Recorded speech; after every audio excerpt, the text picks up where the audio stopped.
Hi, and welcome to another special for your review. I'm your host, Scott Birmingham, and today we're doing another one-on-one. You know, Reno rarely gets these opportunities of independent filmmakers come into town and showcase their films, and we get an opportunity to go out and basically show some support. Well, today I have a director. We're doing a premiere this coming weekend, and we'll be talking more about that. My guest today is Isaac Pichet. Isaac, you have a new film. I do, yes, and thank you for having me, Scott. Well, thank you for coming out here. It's called DAM California, without the N at the end, DAM California. That's right, yeah, we've really been pushing for the sub PG-13 here. Well, tell me about that title alone. I mean, we get different images of what that really conjures up. DAM California. It gave me a real big image when I was inspired to this project. I got the title, you know, kind of in one idea, and I saw the majority of the film kind of come together in one flash. And the title to me really conveys the attitude of the protagonist and the family and the farmers that are represented in the Central California agricultural region.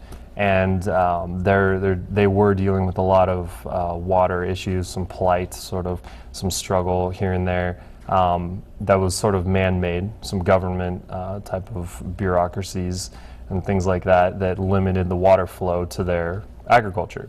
So DAM California was kind of the epitome of their sensation towards the water rights issue at the time.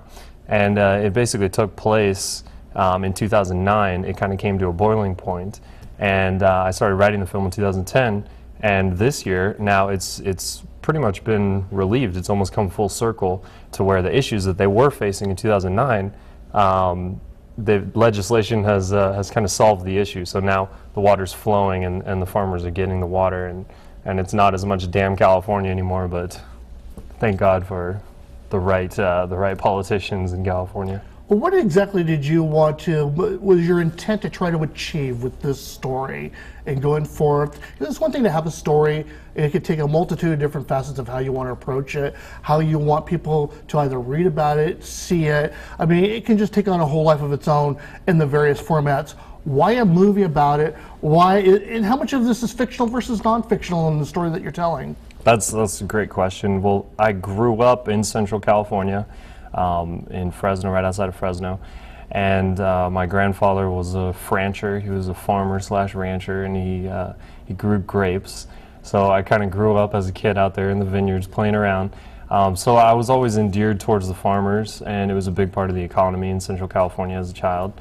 And you know, I had heard about the water issues in California, how water's just kind of always been controversial. The state was originally desert, and it's been turned into this sort of breadbasket. And so it kind of, it felt like a calling when I realized what was going on with the farmers losing the land and losing the water and not being able to produce. And what really kind of drove home for me, I heard the story of a farmer that lost his farm in Central California and ended up having to move to the Bay Area.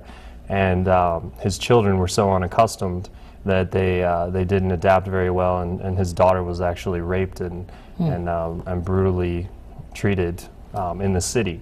So to me, it was this huge this calamity that was going on, and I really wanted to shed some light on it. And I wanted to say, hey, people, there's an issue here, and this is an issue-based film, and it's going to shed some light on that.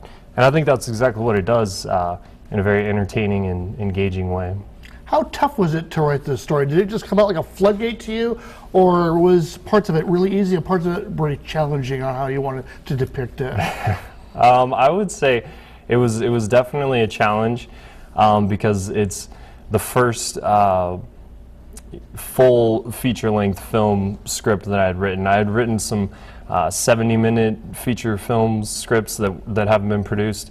I kind of did the Dov S.S. Simmons approach and wrote 3 scripts and basically just threw them away because I kind of had a feeling that they're not very good.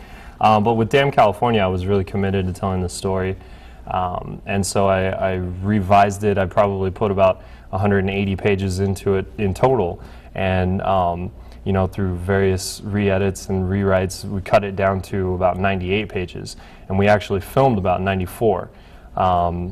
So it was a process, but it was a challenge, and I'm always up for a good challenge. So it was fun. Well, sometimes I find it interesting, you know, have been movies, the movies are made first and then the book is written. There's versions where the book is written and then the movie is taken. So when you sit down to write something that, you know, in my mind it's going to be a film, there has to be some negotiations you do in your mind with telling the story and then yet knowing how am I going to be filming this. So it's almost like two different hats you're wearing. You're telling a story and then in your mind, or did you tackle it, well, I'm going to tell my story first and then I'm going to figure out how I want to film this? Well, I looked at it as, you know, I'm writing this and I'm fortunate because 90% chance I'm going to be directing it.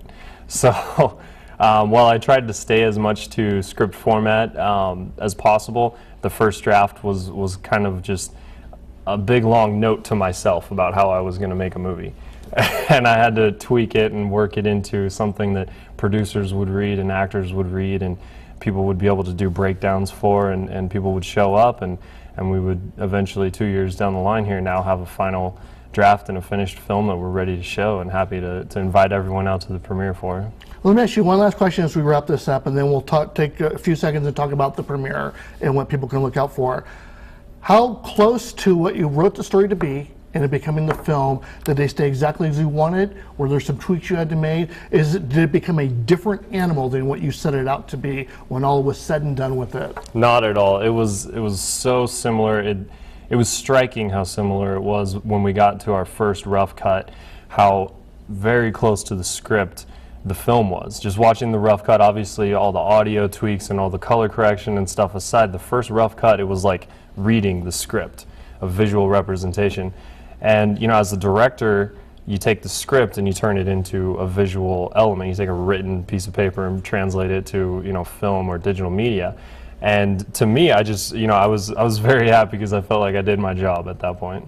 Very cool. Well, you know, we're going to get more into the nitty-gritty this Saturday after the 8:30 showing, I believe, because you're doing 2 showings on Saturday. That's right. Talk a little bit about where it's going to be, what time, what the tickets go for. Well, it's at the Pioneer Underground Theater, which is a beautiful little venue. It's one of my favorite in Reno. And we're going to have 2 showings, one at 5 o'clock and one at 8:30. And we plan to do a question and answer session after the 8:30 showing. And there's going to be a silent auction that's going to benefit We Care Reno, which is Amber Dobson. She feeds the homeless 4 nights a week. It's a wonderful foundation. And the whole event is sponsored, and we're getting a lot of help from Tony Suddy with Integrity Casting and stuff. So there's a lot of people involved in this event. It's going to be a great night. And we're going to have some new projects to discuss. There's a new teaser we're going to release for our upcoming web series, and yeah, it'll be a lot of fun. We'll talk about we have a new feature film, Manifest Destiny, coming up right around the corner. So. Well, great. I will be there. Obviously, I'll be moderating some questions. We'll get questions from the audience. If you weren't sure whether or not want to come out to it, you know, they always say that sometimes when you go out to see a film, you get to see a film, and then the lights come up and you go home.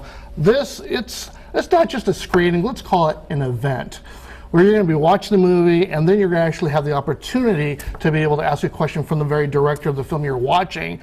Does not happen very often. So this Saturday, you're going to get that opportunity. We're going to be doing it at the later screening, and that starts at 8:30, and there's an earlier screening for those who have to get to bed earlier than that. So please join us this Saturday night, November 17th, and you'll get a chance to meet Isaac and myself, Scott, and we'll see you there. And this has been a one-on-one, and this is for your review. In 1935, President Franklin D. Roosevelt approved the Central Valley Project. This project turned desert into farmland. All the water coming down from these hills was dammed up, diverted, and dealed out to the highest bidder. There he is, Jack the Jackal O'Brien. I am proud to announce the signing of the California Water Supply Bond. How'd you get Senator? Hop on board, Jack. Thank you, Senator. The water that flows through that town, Creating 3 state-of-the-art hydroelectric dams. hell, to get that water so cheap, it might as well be free. Ever since we went from almonds to grapes, it's been easier to keep our heads above water. Heads above water? Since when did you start talking like that? When I heard Michael Rodriguez was back in Daly, California, I said to myself, Cletus, get your ass down there and give him a hero's welcome. What up? What, no parade? I swear they hold back another acre foot. This place is going to need a miracle. A pet project for a couple of filthy rich water tycoons. Sounds like a boring article. Iraq's on their own. Now that sounds like another boring article. Sounds like suicide. This is going to send a message to the corporate water baron. And I'll tell you what the best part is. God, it's a hot one out there. No one on Earth predicted this level of intensity. NASA said it was going to cool down. You're swimming with sharks, girlie. Eco-tyranny is one thing. Genetic modification is another. Be careful when you threaten old lady. You're damn right it's personal. It's my son to come up, fighting for his life. Resources ever bleeding and escaping the humans needing this liquid. Some lady wants to know about the food bag. Where's all the food? Look at what you're doing with this life. There's no replacing something that's got no. It is your job to lock the gates that lead to the fields of these residents. Monopoly is the most necessary product any consumer purchases. You lock that gate, my farm won't make it. In short, Water is gold.